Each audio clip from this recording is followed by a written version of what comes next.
Capita envisions a future in which children and families can flourish. By prioritizing our youngest children, their families, and their communities, we have the potential to radically transform the fabric of our societies for the long term. In this series of Capita in Conversation, we talk to interviewees from around the world to hear their stories, knowledge, wisdom, and ideas on how to create child and family flourishing. In this episode, Capita Senior Fellow Elliot Haspel interviews Abby Jitendra, Principal Policy Advisor for the Joseph Rowntree Foundation. They discuss the complex and underfunded childcare system in the UK and US and a new social licensing model to recognize care as a publicly supported good.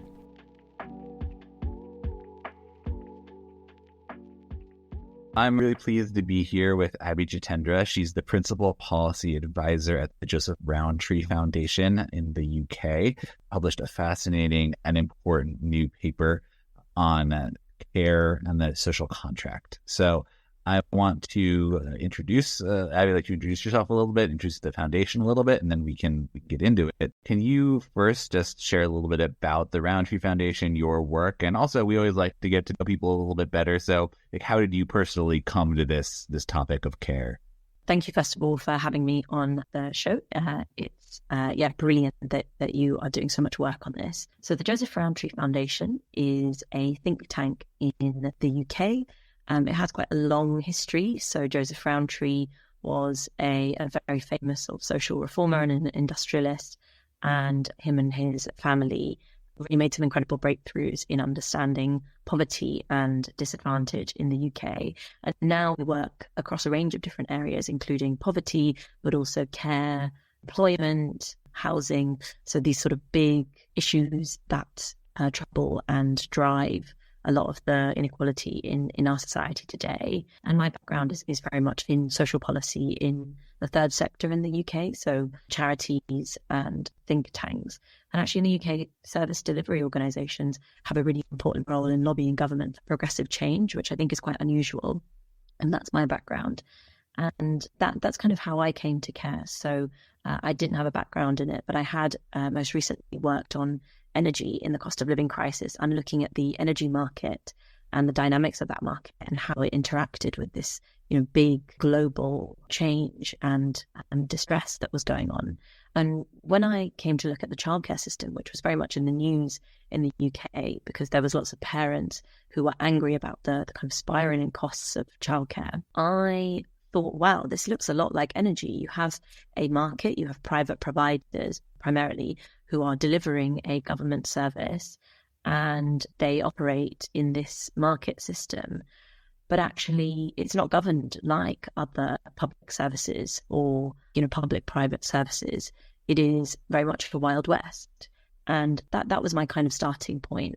Why is it that whilst this is a market, you don't have the same consumer protections that you would in other systems? In fact, what you have is basically this debate between people who say that it needs to be nationalised and people who want further deregulation, but you don't have much discussion about how you could put in place common sense and robust regulations and protections in the market to make it feel, at least to the parents and workers and children to some extent, like a public service where the government really has a kind of stake in driving up quality.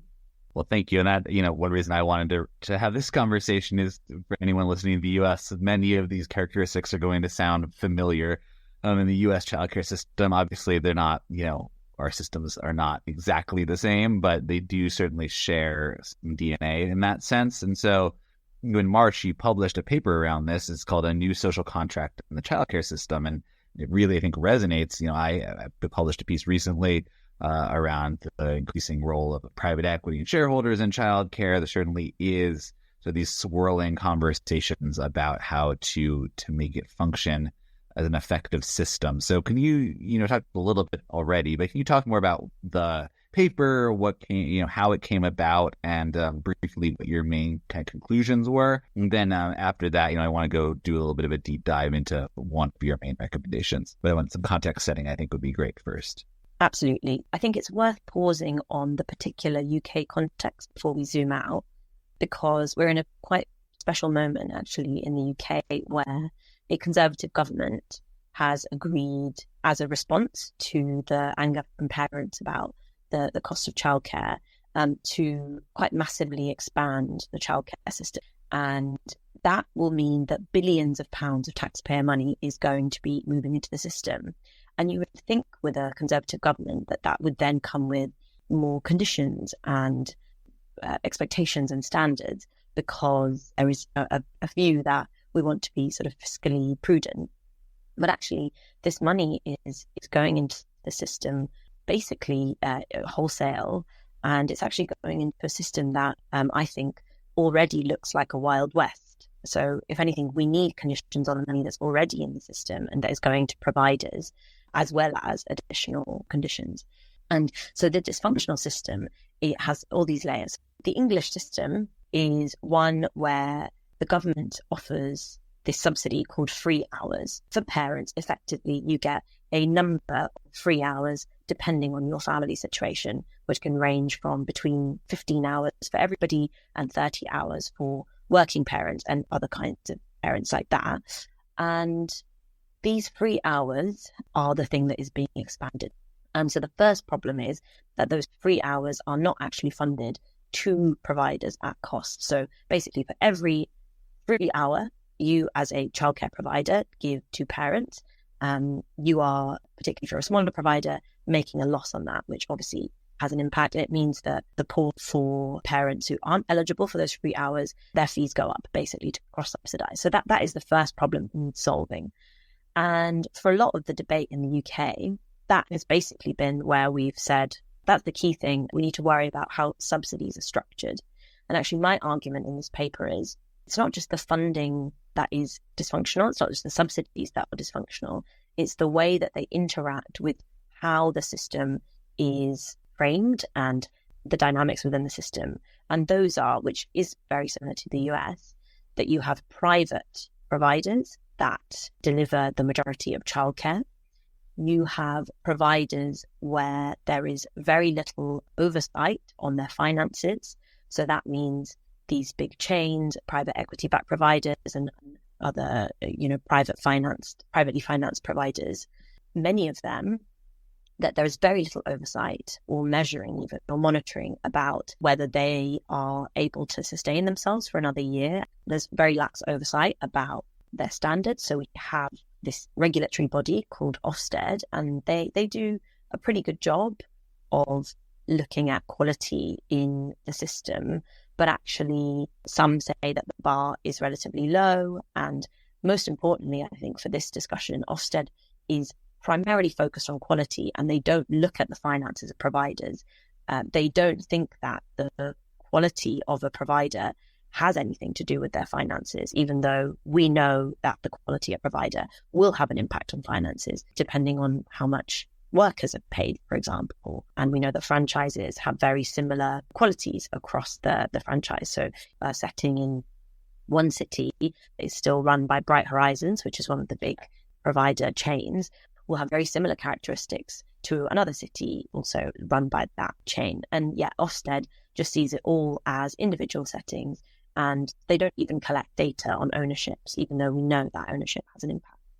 And then you also have in the UK these problems around sufficiency. So basically that means, is there enough childcare available for the people who need it? And we know that in big cities, do a pretty good job of that. But actually, as you get into children with learning disabilities or other disadvantaged children in rural areas, we know that the support just is not there for them. And then finally, local authorities who run their local communities, they used to have bigger teams that manage the market, that work with providers to drive up quality, to ensure that there were enough places for the children in their local areas. But because of numerous and brutal funding cuts over the last 10 years as a result of austerity, many of those teams have been absolutely decimated. That's why I say you have a Wild West, because you have providers that have very little financial controls, quality measurement that is detached from the reality of the market, and local authorities that have very little oversight and power and resources to actually manage these markets. And just bringing that to the US, many of these big providers who we know are possibly fully indebted, that are profit making, they are global companies or they're backed by global funds. And I think that is where there are similarities with the US. It sounds like Bright Horizons, which is the big chain that I mentioned, also operates in the US. And so there is a question there around, should childcare be something which companies make profit off? That is an open question.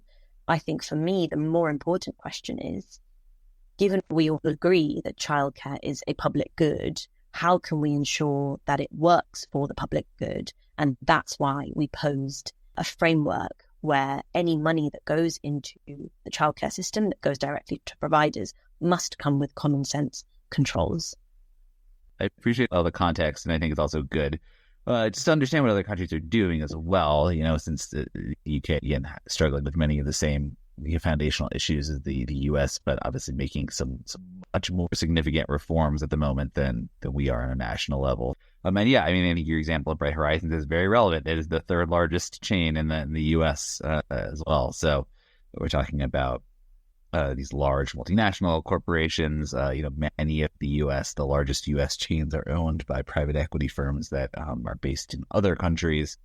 Our largest one here is called KinderCare. It's owned by a private equity firm that's based in Switzerland. So there's a lot of this financialization going on. So I want to kind of dig a little deeper then into that model you're proposing. So I'm just going to quote from that paper. You say, "We propose a new social licensing model for the early years education and childcare market where ambitious standards for all providers are a condition of receiving public funding.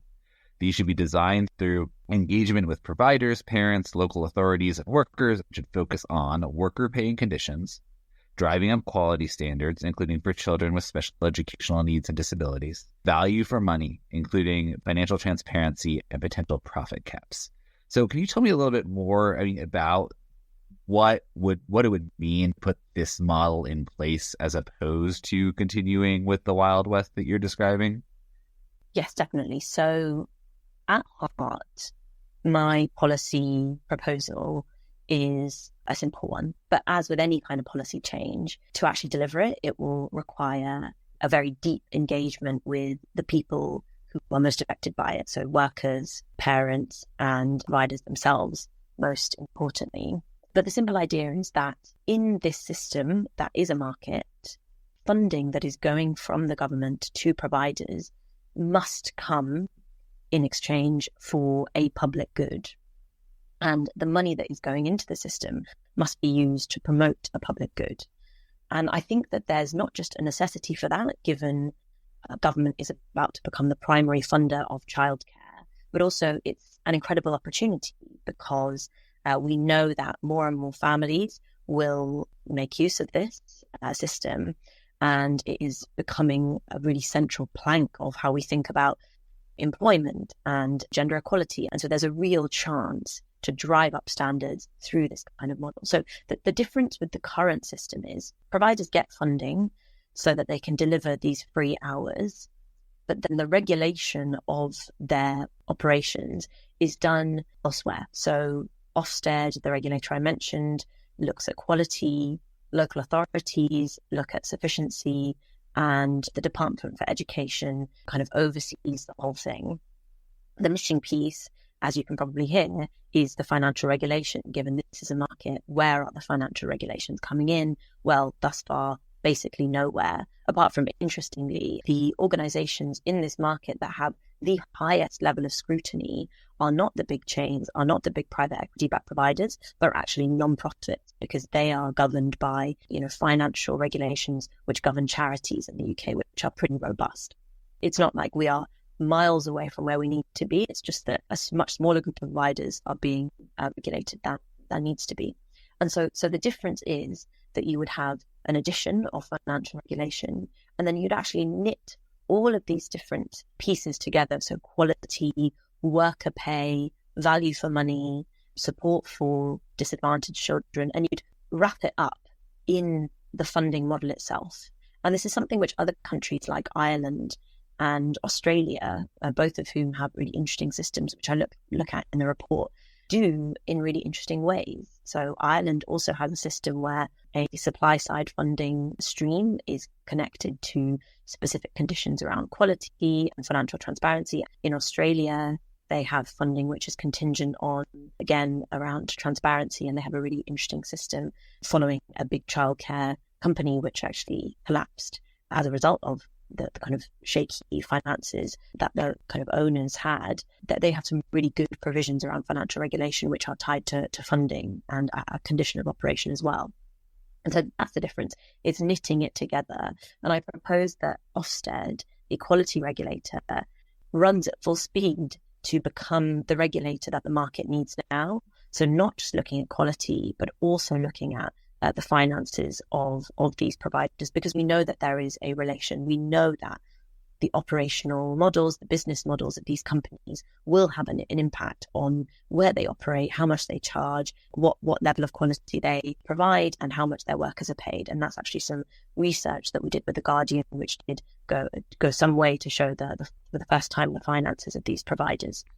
For sure. No, and I appreciate you bringing up those examples internationally. You know, I think ABC Learning, which is the Australia example, I talk about quite a bit in my recent article on the private equity and shareholders in childcare in the U.S. And so there's also the Estro Group in the Netherlands, it's just the largest chain at the time in the Netherlands, that went bankrupt as well. So yeah, we do certainly have some of these examples of a systemic risk. And again, I think more and more of these precedents and examples that come up are so important. I wrote a blog post for Capita about some conditions that were proposed in Massachusetts recently that would essentially tie conditions similar to what you're proposing to a publicly funded grant program that they have in the state. And it's pretty significant. It's $475 million a year. If you're a large chain, you have to agree to set aside a certain percentage for compensation, and you have to agree to abide by kind of wage scales that the state's going to put in place. You have to take a reasonable number of children with special needs and lower income children, right? Like you have to have certain financial transparency, those conditions which you're describing. I think we're starting to see the bits and pieces in the U.S. as well. So I appreciate that. I know we're running kind of up against maybe a couple more minutes left. I'm curious if you're comfortable getting into it. How has your proposal been received, and is there any pushback to this kind of schema that you're talking about? So I think that the main pushback, I would say, is, and it's actually one that I'm very live to as well. And I think if I'm honest, I don't think we yet have an answer to it. And this is why I think we need a real government focus on this and a push to engage with stakeholders, is the question of providers taking their business elsewhere and leaving gaps in sufficiency, so gaps in availability of childcare, which would basically be counterintuitive, I think, to the policy. You know, one of the things that we're trying to solve with this policy proposal is lack of availability of childcare. And so if these policy changes then lead to less childcare, that I would consider that a policy failure. And that's something that has actually been quite a chilling effect, I think, in the debate about regulatory change in the UK. Actually, in a whole bunch of areas where you have private providers that deliver a key public service. And so I think that it's quite endemic in the system we have now, which does maybe suggest we need a slightly different model. But given we are talking about the model we have now, that is something I think we need to answer for. If you place a whole bunch of conditions on providers, some of whom are struggling financially, we know that providers at the very bottom of the scale, of which there are hundreds, if not thousands, single 2-site nurseries, primarily run by women who have caring responsibilities themselves. If you're asking them to basically submit accounts as if they are a multinational company and expect a huge amount of engagement from them, I don't think that's very realistic. Similarly, with these big providers that offer a lot of childcare, so they offer, hundreds or thousands of places, it would be a pretty big failure of policy, I think, if you had them exiting. And so this is why I think we need proper policy discussion on this. My report, as far as I know, was the first time someone had actually sat down and thought, how do we create a system where the regulation actually meets the reality of what people need and what the market looks like now? And I think the next stage is really engaging with providers of different sizes, multinationals, as well as the very smallest providers, and asking them, we have a system now that is moving towards more government control. And we need to create a system where providers are doing the best that they can for the funding that's being given to them. What would that look like for you? That conversation is going to be really important to make sure that we don't get that failure. Equally, we need really high expectations and we need higher standards than we have already. So I think this is about a step change. It's about this government and the next government signaling to the sector that we will give you the money you need, which honestly, they haven't been doing so, particularly for the smallest providers. But in exchange, what we need is for you to ramp up your standards, to ramp up engagement with us on finances and other key metrics, on worker pay, on transparency and accountability. And so we can really work together to create a system that we can be proud of. And I think the final thing I'd say is that in this country, at least, we have this really brilliant, actually, piece of policy, which I mentioned, which is that local authorities have this outsized role in ensuring that there are enough places locally for the children that need them. And that's called a sufficiency duty. So it's like in the law, there have to be enough places in local area for the children. That isn't happening. But it is something which really troubles, I know when I speak to them, it really troubles policymakers that there isn't enough childcare, partly because they are legally supposed to deliver it. And I think that then means that we can have this evolved role for local authorities in their local areas to shape local markets. So we've got this really brilliant opportunity at a local level to create the systems we need, as well as at a national level. But have I answered your question? I think that there is interest and excitement about the need for higher conditions. I think there's worry about what it would do to the market as is and exits.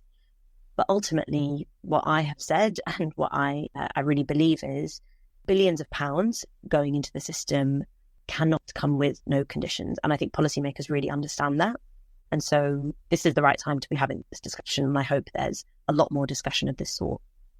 That's a great place to leave it. And I completely agree with you on that need for this conversation. And here in the US too, as we're seeing more states put more public money in, and hopefully we'll see the federal government putting more public money in coming years. It's a conversation we need to be having here too. So again, Abby's paper is called A New Social Contract in the Childcare System. We will link to it on the Capita website as well. Thank you so much for your work on this. Thank you for engaging in this conversation. And I'm sure it won't be the last time that we get to have a cross pond conversation about childcare and the future that all parents, kids, educators, and the system writ large deserves. So thank you.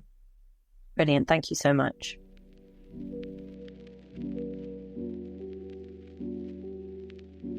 Each episode of Capita in Conversation is produced by Michael Bettis and is available by podcast wherever you get your podcasts, as well as capita.org.